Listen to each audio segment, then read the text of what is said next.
Hello there, and welcome to my video. This is going to be a walkthrough of my prayer journal that I created recently. So I'm going to actually, because I have the prayer journal set in portrait mode, I'm going to rotate my iPad. Now that I have my iPad turned in portrait mode, I'm going to go ahead and walk you through it. So with all of my digital planners and journals, my logo, which is typically on the front page or the cover, is where I would put a link to a walkthrough video like this one so that I can help you navigate the journal or the planner. I can tell you what is hyperlinked and what isn't, and I can also show you some creative ways to use it if you're interested in that. If you click on any part of where it says prayer journal, that's actually going to open the journal for you. So let's do that and go inside. This is the index page, and on the index page I have 4 different sections that I created. These are the things that I think about when I am in my Bible study and I am taking notes. So the first one is going to be reading notes.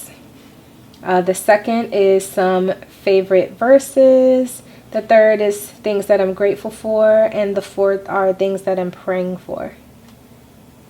So I've included each of those sections in here, and I also decided to include some symbols. So these symbols are going to be throughout the journal, and whenever you click on them, they're going to take you to the appropriate section. In terms of what is clickable though, on this page, on this index page, these pink boxes are what are hyperlinked. So that's where you would click in order to get into each of these sections. So let's go ahead and open up the reading notes. On this page, I included a few things. Again, things that I think about when I am reading with my spiritual sisters. I included a summary section so that whatever I'm reading, I can write, what did I just read? Like, what did that even mean? What did I understand from what I just read? That's what I would put in this section. And then in the significant section, that's where I would write, why is this important? Why is this section important? Why was this probably included in the Bible?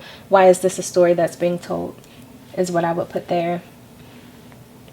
On the bottom, on this line right here, this is where I would normally write the book, the chapter, and the verse.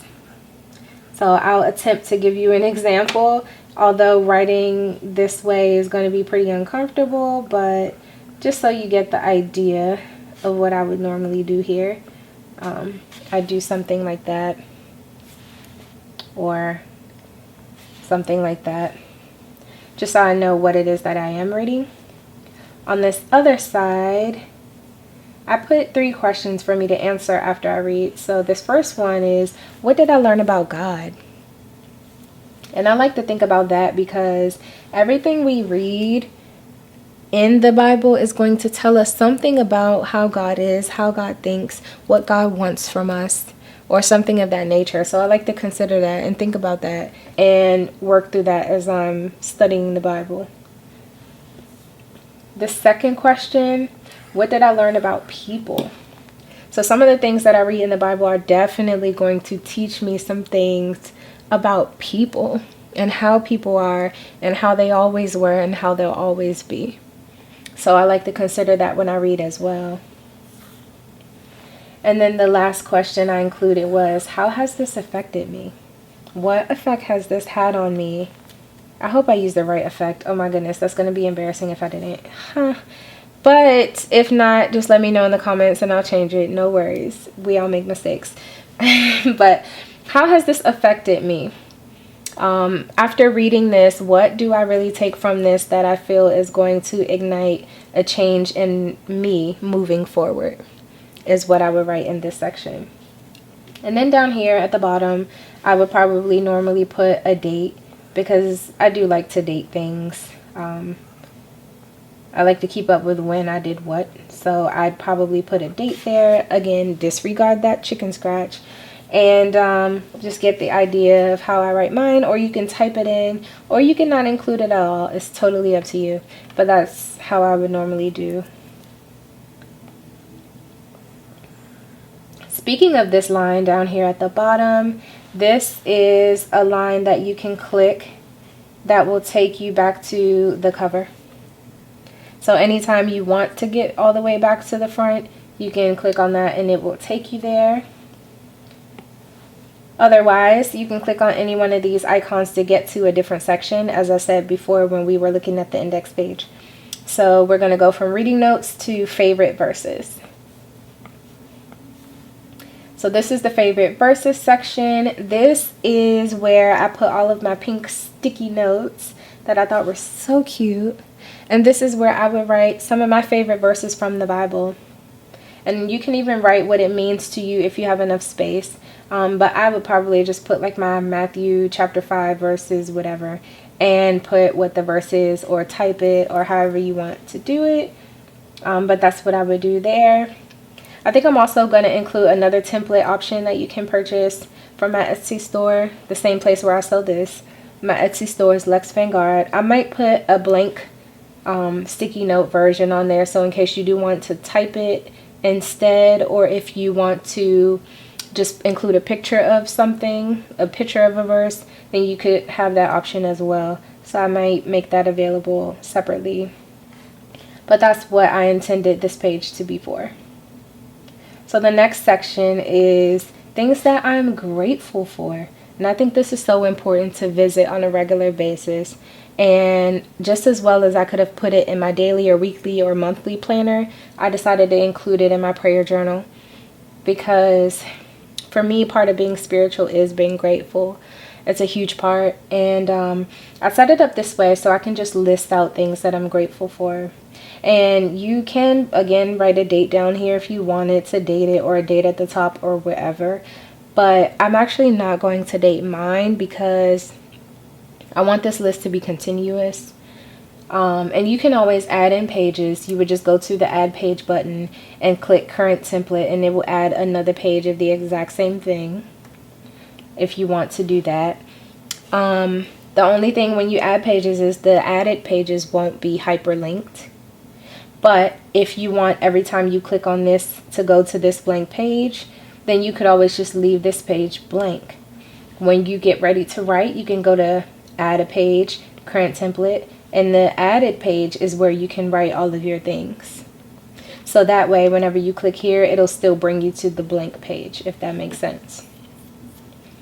But that's if you're like me and you like to keep things in reverse chronological order, then that's a good way to do that.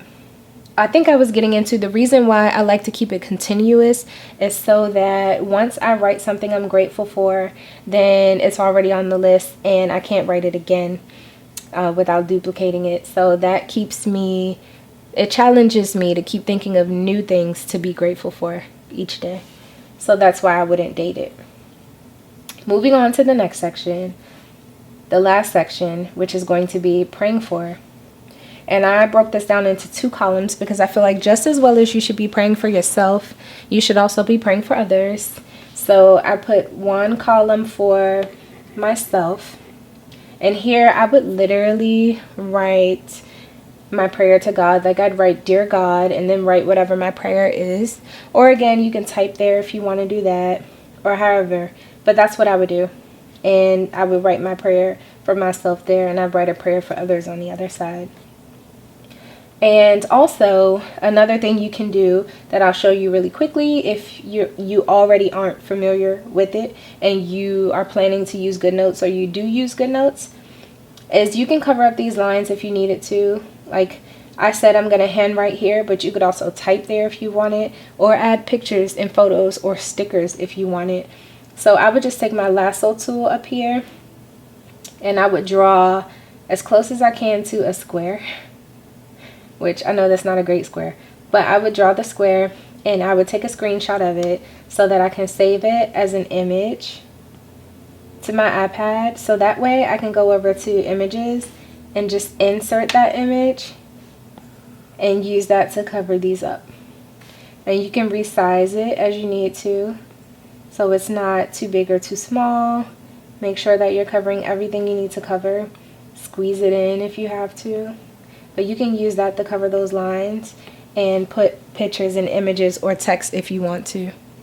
So you don't necessarily have to work with what's on the page always. You absolutely can rearrange things the way that you want and make what you want to make out of it. So that's just a nice little demonstration to show you what you can do. This planner you can actually find in my Etsy shop. My Etsy shop is Lex Vanguard. So if you go on Etsy and type in Lex Vanguard, you will find me. There's also a link down below in the description box, and you can click on that link and purchase this prayer journal, this beautiful prayer journal from my Etsy shop. That concludes the prayer journal, and I really hope you enjoyed it. Absolutely leave a thumbs up if you did, if you think that this is something that you would use or it could be useful to anyone that you know. Definitely down below leave a comment and let me know, do you pray intentionally throughout the day?